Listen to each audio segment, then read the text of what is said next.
자, 반갑습니다. 배동찬 교수의 맛있는 돈 이야기 배동찬입니다. 자, 여러분 반갑습니다. 현재 집값의 분위기죠. 부동산 수요 위축이 되어 있는 상태고요. 주택 가격 상승과 거래량이 모두 감소되고 있는 추세입니다. 하나은행의 자료에 의하면 주택 매매 거래량 및 매매 가격인데요. 2017년 이후 전국적으로 그렇죠.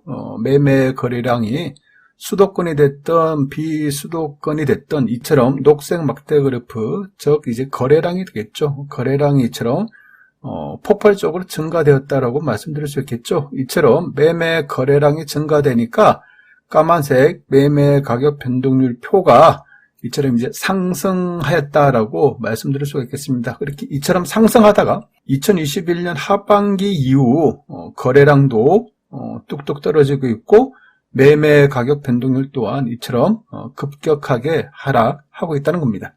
또한 주택 매매 시장의 소비 심리 지수도 마찬가지인데요. 2019년도부터 2020년, 21년 하반기까지 우상향, 그렇죠. 물론 이제 요 중간중간에 떨어질 때도 있고 올라갈 때도 있고 떨어질 때도 있고 올라갈 때도 있는 그런 분위기였지만은 2019년도부터 2021년까지 그래프를 놓고 본다면 전반적인 우상향 곡선에 띄고 있었다라고 말씀드릴 수 있겠죠. 그리고 2021년 하반기에 좀 소비 심리 지수가 급감했다가 2022년 대통령 선거죠. 그래요. 대통령 선거 이후 소비 심리 지수가 또한 상승하다가 현재는 다시 이처럼 꺾인 상태다라고 말씀드릴 수 있겠죠. 이처럼요. 매매 가격과 거래량 그리고 소비 심리 지수까지 하락하게 된 원인을 한번 살펴보면 금리 상승, 그렇죠. 금리가 올라도 너무 급등하고 있는 추세다라고 말씀드릴 수 있겠죠. 또한 차주별 DSR 대출 규제, 그래요. 뭐 생애 최초가 됐든 뭐가 됐든 그렇죠.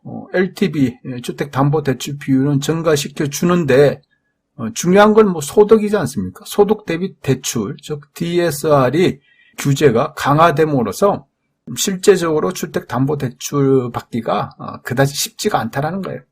요 와중에 금리 인상까지 급등하고 있는 추세니 당연히 집값 침체의 원인이다라고 말씀드릴 수가 있겠죠. 따라서 금융기관이나 부동산 전문가들의 입장이라면 하반기 주택시장 전망을 그다지 좋지 않게 보는 거 어떻게 보면 뭐 당연하다라고 생각할 수가 있다는 거죠. 그렇다면요. 일반 국민들과 각 동네에 있는 중개업소들, 즉 공인중개사 사장들은 2022년 하반기 주택시장을 어떻게 생각할까요? 그래요. 맨날 뭐 금융기관이나 전문가들한테 주택시장 어떻게 될 것이냐 이렇게 물어보는 것보다는 이제 거의 대부분 전 국민, 일반 국민들은 어떻게 생각할 것이냐, 주택가격. 그리고 동네에 있는 수많은 공인중개사 사장들은 앞으로 주택가격을 어떻게 생각하시냐.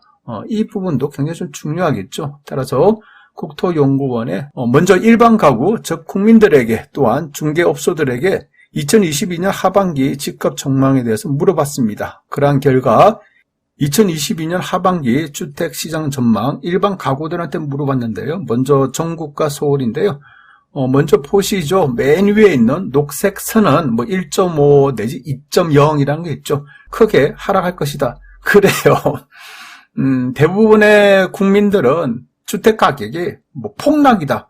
이거는 생각하지 않고 있다는 거예요. 크게 하락할 것이다. 이렇게 생각하는 사람은 많지 않다는 겁니다. 뭐 1.5%밖에 안 되니까 그나마 다소 조금이라도 좀 떨어질 것이다가 34.5%고 집값 변동사항이 없을 것이다.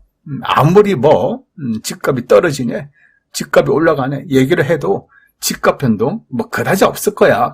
이런 확률이 40.3%나 된다는 거죠. 그리고 다소 상승할 것이다. 오히려 지금은 금리 인상 때문에 집값이 주춤하겠지만은 올해 하반기 금리 인상이 마무리되는 시점 또한 금리가 혹시라도 떨어지면 다시 주택 가격은 다소 상승할 것이다.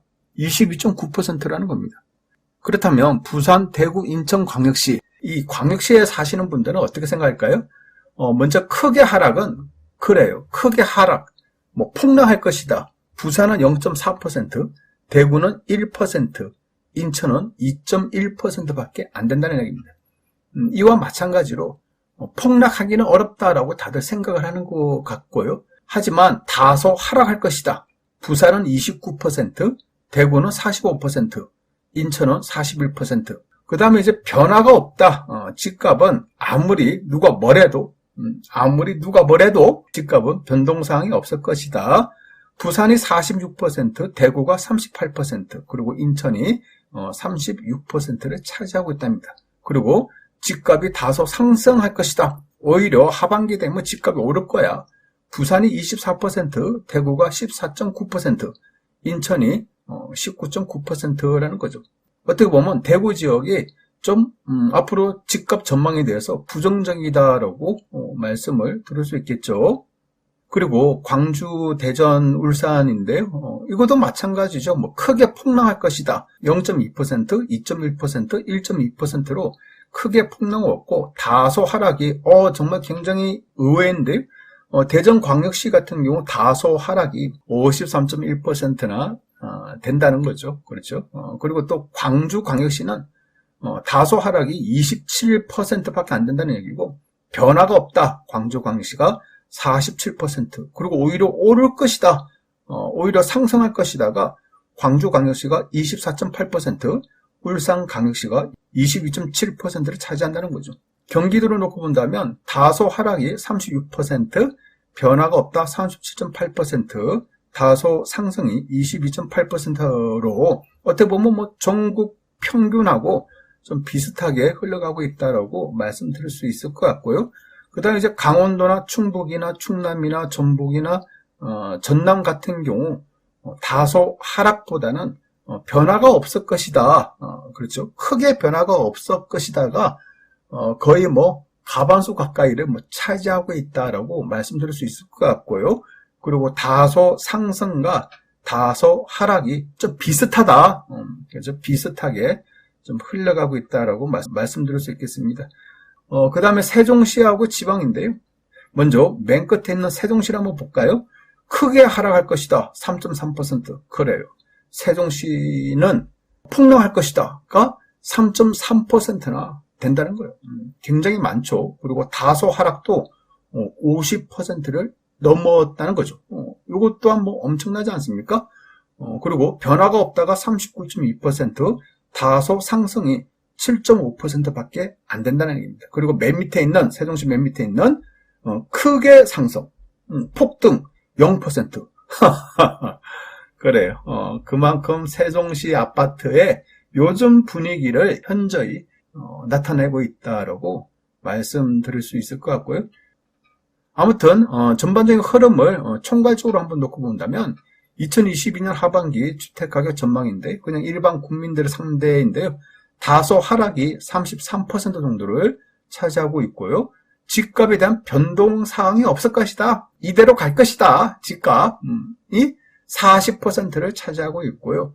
집값이 오를 것이다. 라는 부분도 어떻게 보면 적지 않은 숫자죠. 22%를 차지하고 있고요.